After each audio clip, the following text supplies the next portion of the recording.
องค์การอาหารโลก WFP ได้สำเร็จการนำพาสื่อมวลชนลงติดตามโครงการความมั่นคงด้านเสบียงอาหารและโภชนาการอยู่ที่แขวงจำปาสักและแขวงเซกองเพื่อถ่ายทอดผลสำเร็จของการช่วยเหลือจากสากลที่ช่วยสร้างความเข้มแข็งให้แก่ชุมชนในเขตห่างไกลสตอกลีกอยู่ภายในภาคใต้ของลาวการลงเยี่ยมยามครั้งนี้ถือเป็นปีที่ 3 ของการริเริ่มทางด้านยุทธศาสตร์เพื่อดึงดูดสื่อมวลชนลาวเข้าในการนำเสนอเรื่องราวการพัฒนาของ WFP โดยการนำพานักข่าวลงสู่บ้านที่ห่างไกลศอกลีกและ WFP มีเป้าหมายที่จะสร้างความเข้าใจอย่างลึกซึ้งต่อกับประเด็นสำคัญต่างๆเช่นโครงการอาหารในโรงเรียนโภชนาการของแม่และการปรับตัวเข้ากับการเปลี่ยนแปลงของดินฟ้าอากาศท่านนางอิวดิโกฮาโมสผู้ประสานงานด้านการสื่อสารและการร่วมมือของ WFP ประจำลาวซึ่งเป็นผู้ติดตามความคืบหน้าของประเทศลาวมาแต่ปี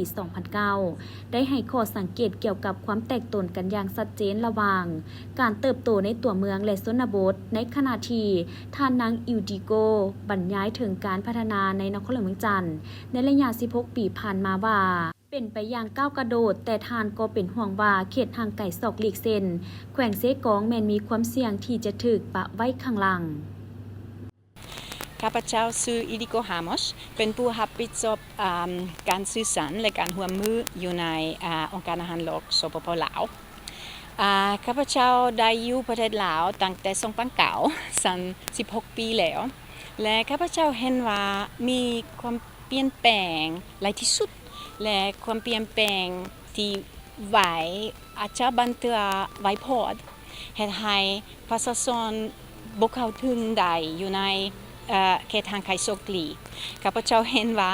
อยู่ในตัวเมืองมีการพัฒนาหลายแต่ว่าอยู่เขตห่างไกลศอกลีกประชาชนยังบ่ทันได้เข้าถึงยังมีปัญหาหลายเกี่ยวกับเสบียงอาหารเกี่ยวกับโภชนาการเด็กน้อยยังขาดสารอาหารอยู่แต่ว่าข้าพเจ้าคิดว่าสำหรับการเปลี่ยนแปลงชีวิตที่ไวที่สุดอยู่ในประเทศลาวภายในข้าพเจ้าเห็นภายในอีก10-20 ปีเฮ็ดให้มีความสำคัญของเวียกงานของ WFP หลายที่สุดว่าพวกข้าพเจ้าพยายามสนับสนุนประชาชนให้ข้าพเจ้าเข้าถึงได้ให้ข้าพเจ้ายกระดับสูงกว่ายกระดับความรู้เกี่ยวกับโภชนาการเช่นตัวอย่างและเกี่ยวกับเสบียงอาหารองค์การอาหารโลกประจำสปป.ลาวมีเป็นงานยุทธศาสตร์ให้พาไปสื่อมวลชนลาวทุกๆปีครั้งหนึ่งตั้งแขวงให้เบิ่งตัวจริงสถานการณ์ที่เวียกงานของ WFP อยู่ในประเทศนี้ภายใน 3-4 มื้อพวกข้าพเจ้าพานักข่าวไป3 บ้านนอกเขตห่างไกลศอกลีกอยู่เมืองจำปาสักและอยู่เมืองเซกองให้เบิ่งตัวจริงกิจกรรมของ WFP ที่นอนอยู่ในยุทธศาสตร์เฮ็ดเวียกงานเกี่ยวกับการโภชนาการและการอาหารเที่ยงอยู่ในโรงเรียน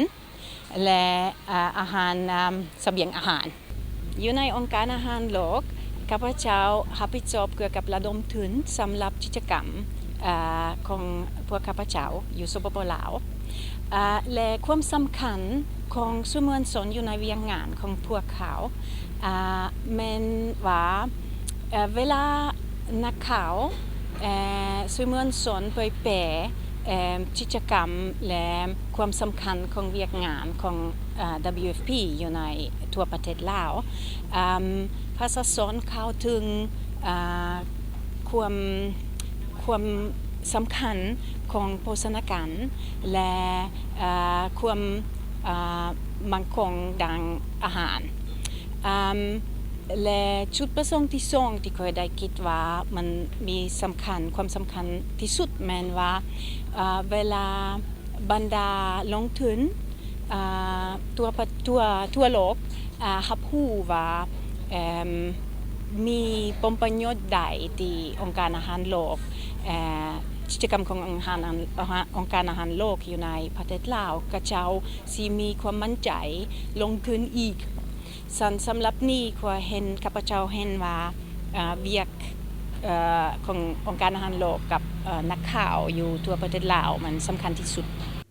ท่านนางอิวดิโก ฮาโมส ยังได้เน้นหนักว่า บทบาทต้นต่อของสหประชาชาติ UN และ WFP แม่นการรับประกันว่า ผลประโยชน์จากการพัฒนาเหล่านี้จะถูกแจกจ่ายอย่างทั่วถึงในทุกชุมชน โดยบ่คำนึงถึงความห่างไกลศอกหลีกทางภูมิศาสตร์ การสุกยูผลสำเร็จและการระดมทุน นอกเหนือจากการสร้างความเข้มแข็งให้แก่ชุมชนแล้ว องค์การอาหารโลกเห็นว่าสื่อมวลชนมีบทบาทและมีความสำคัญหลาย อยู่ในเวียกงานขององค์การอาหารโลกในสาธารณรัฐประชาธิปไตยประชาชนลาวเพื่อเป็นขวดต่อในการเผยแพร่โฆษณาให้ประชาชนได้รับรู้เข้าใจถึงข้อมูลข่าวสารและเห็นความสำคัญในเวียกงานโภชนาการและความมั่นคงด้านอาหารเพื่อให้ทั่วโลกได้รับรู้ว่าการลงทุนสนับสนุนช่วยเหลือขององค์การอาหารโลกอยู่สาธารณรัฐประชาธิปไตยประชาชนลาวก็เพื่อแนะใส่ให้เขาเจ้ามีความมั่นใจเข้ามาช่วยเหลือและลงทุนอีกต่อไป